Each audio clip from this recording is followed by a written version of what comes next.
Welcome to Butterfly Recaps. In 1962, the relationship between the USA and the Soviet Union is incredibly tense. Rumors say that the Soviets would drop an atomic bomb soon. Panic takes over American citizens, and building bomb shelters in the backyards becomes a common occurrence. Dr. Kelvin works extra hard on his bunker, filling it up with enough supplies to last for many years. One day, Kelvin and his pregnant wife, Helen, throw a party at their house. Things are going well until they see on TV a broadcast from President Kennedy, who announces that they are planning a secret mission against the Soviet Union. There aren't any details, but Kelvin still panics and thinks a war is about to start, so he kicks out all the guests and drags his wife into the bunker. Seconds later, an aircraft flies over the city only to suddenly detect a mechanical failure. There is nothing the pilot can do, and it crashes right into Kelvin's house, absolutely destroying it. In the bunker, Kelvin hears the noise and feels all the shaking, so he assumes the war has started and quickly seals the door.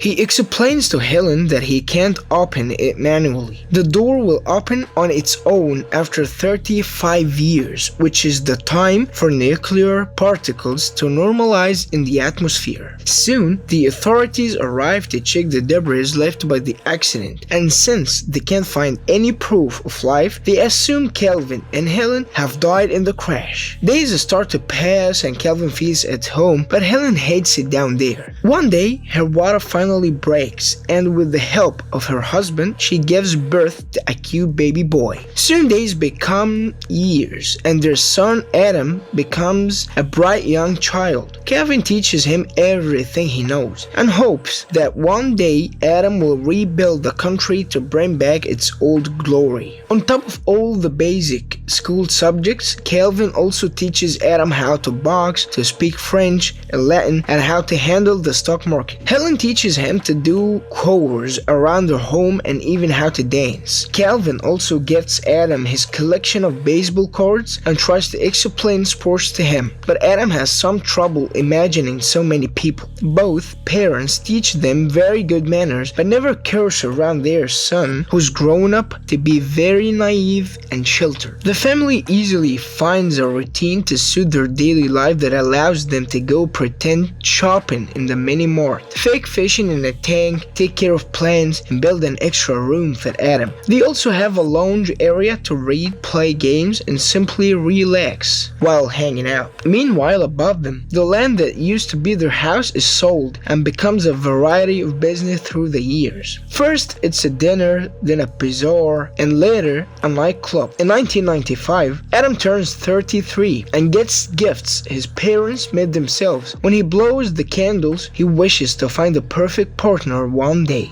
Helen mentions there are only 2 years left, and Kelvin says he will miss this place when the time comes, causing Helen to go into another room to scream her frustration out. In 1997, the 35 years finally end, and the door opens itself. The family is excited to get out, but Kelvin tells them he should do a quick check first to make sure it's safe. After putting on a radiation suit, he takes the elevator out and appears in an abandoned building that has become the home of a bunch of drunk beggars. Melker is so shocked by the vision of a glowing man emerging from the ground that he passes out. Then Kelvin leaves the building only to be shocked by all the changes. There are graffiti everywhere, people handing guns as if they were toys, adult stores full of merchandising that disgusts him, and weird-looking people who he can't understand when they speak. Terrified, Kelvin rushes back to the bunker and explains that although the air is breathable, the neighborhood is still a post-apocalyptic wasteland full of crazy mutants. He concludes they must stay in the bunker, and his words cause Helen to finally snap. She yells at him and she explains how sick she is of being locked up and how important it is for Adam to get in contact with nature. Kelvin refuses to change his mind, and the argument causes him to have a heart attack. With Kelvin sick and supplies almost running out, Helen decides to send Adam outside to get enough food for a couple of years. She gives him some cash and a shopping list, telling him to stay at the holiday stay in and to keep an eye out for a non-mutated girl. Before Adam leaves, Kevin tells him not to enter the adult value store because it has harmful levels of radiation. Once he is done packing, Adam finally goes outside and discovers Melker has started a little temple around the elevator to worship Calvin's family, considering them holy beings. Adam goes outside and is incredibly happy to finally see lots of things for the first time. The amazing sky, buildings, trees, and even other people who consider him a weirdo. He gets excited over every single little things and says hello to any person walking by him, accidentally using a slur to refer to a black woman when he greets her because he's extra excited to see another skin color. When he passes by the adult value store, he covers his nose and warns others to do the same. Afterward, he gets on the bus and gets really scared to feel the machine moving. When he tries to talk to other passengers, he uses old words and nobody can understand him, so they also think he's a weirdo. Eventually, Adam makes it to the grocery store and starts picking up all the items from the list. The butcher explains that if he makes a large order, it can be delivered to his house, which makes Adam realize he has no idea how to get back to the bunker. Panicking, he rushes out of the store and spends the day riding different buses to look for the bunker to no avail. He's also running out of cash, so he enters a hobby shop to sell his father's baseball cards. The shop owner can tell these are antique and valuable cards, but instead of telling Adam, he offers to buy the whole pack for just $500. Before Adam can accept, the shop's assistant Eve interrupts them and tells Adam he's being scammed because each of those cards costs between $4,000 and $6,000. Eve insults her boss and quits on the spot, causing Adam to become very impressed by her and start developing a crush. Once they leave the store, Adam asks Eve to take him to the Holiday Inn. At first, Eve refuses and tries to run away from him, but she quickly changes her mind when Adam promises to pay her with 2 baseball cards. During the ride, Adam chooses all the old songs on the radio, which Eve finds pretty weird. As soon as Eve drops Adam at the hotel, she leaves without a word. Adam goes to his room, and when he looks through the window, he's shocked by the view he has from the 18th floor. Then he enjoys watching television in color. He also makes sure to wake up extra early to watch the sunrise. The next morning, Eve visits Adam at the hotel to give him back the cards because she feels guilty over getting paid so much for such a simple task.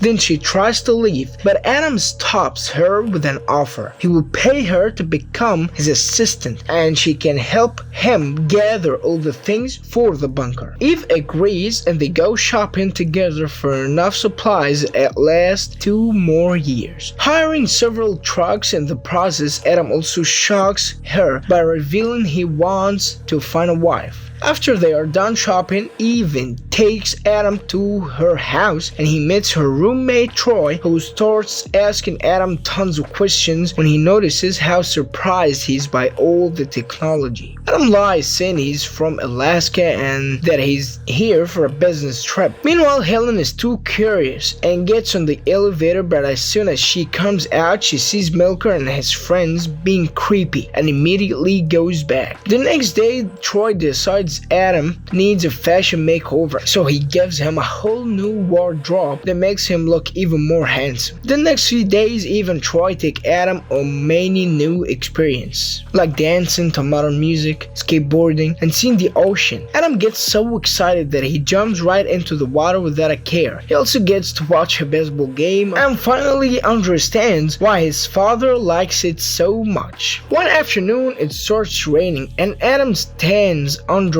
it in pure awe. When Eve comes to check on him, Adam hugs her to share his joy, saying his father would call this a miracle. In the evening, Eve and Troy take Adam to an old school swing club to find him a wife, and they tell him just to be himself. Women in the club immediately get attracted to Adam's sweet personality, respectful manners, and handsome looks. Eve's rival quickly gets his attention and they start getting along, which makes Eve jealous this. She drags Adam to the side and tells him that she needs a sweet woman in his life, not a skank. Afterward, Adam asks another girl to dance and they take over the dance floor, impressing everyone with his amazing dancing skills. Eve tries to ignore her jealousy and chats with her ex-boyfriend, who makes fun of Adam and taunts him into a fight. However, Adam uses his boxing lessons to quickly scare the guy away. Irritated by all the drama, Eve leaves the club and goes home alone. He informs her that Adam left the club with her rival, causing Eve to realize she loves Adam and rush out to find him. She gets in the car, but before she can take off, she is startled by someone knocking on the window and falls on the ground. It is Adam, who takes her inside and takes care of her scratch while explaining he had to reject the other girls because he couldn't stop thinking about Eve.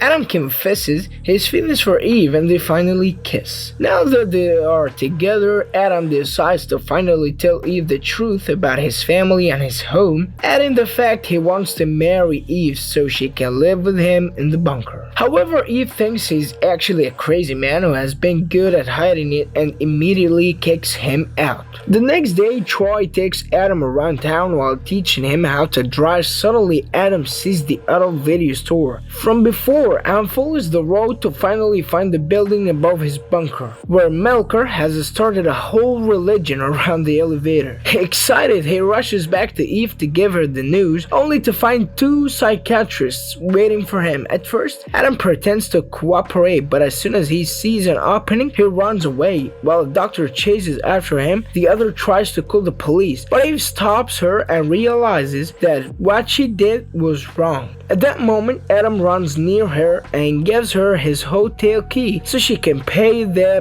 bill with the cards. Then he escapes in the truck he's rented, accidentally hitting the doctor's car in the process. Later, even Troy make it to Adam's hotel room to find a bunch of items that were made in the 60s, not to mention Calvin's stock certificates that are now worth millions of dollars. These things made them realize Adam told them the truth. Meanwhile, Adam finally returns to the bunker and hugs his parents after 2 weeks of not seeing them. He tells them the outside world is lovely and brings in the supplies, which are being loaded by Melker and his friends back to Eve. She's desperate to find Adam, so Troy takes her to the adult video store and they start stomping on the floor, thinking they may find the bunker there. Obviously, they find nothing and decide to leave, but on their way out, they see Adam about to enter the neighboring building. Eve immediately rushes to him to kiss him and hug him, and Adam invites her to meet his parents. Calvin and Helen like Eve very much and they have dinner together. Calvin also gives Adam a talk about the birds and the bees. However, before making any plans for a new life, Adam asks his parents to wait 2 months. During the following weeks, Adam and Eve sell Calvin's stocks and build a new home in the country that looks identical to Adam's previous house. Melker also helps after cleaning up and finally abandon drinking. Once everything is ready, Adam brings his parents to the house, revealing this way they can get used to the new world little by little. Later, while Helen and Eve prepare dinner, Adam finally tells Calvin that there was never an atomic war, that the bomb had actually been a plane that crashed into their house and that the Soviet Union collapsed. Calvin refuses to believe it and starts making plans to build a new bunker just in case. Thanks for watching and goodbye.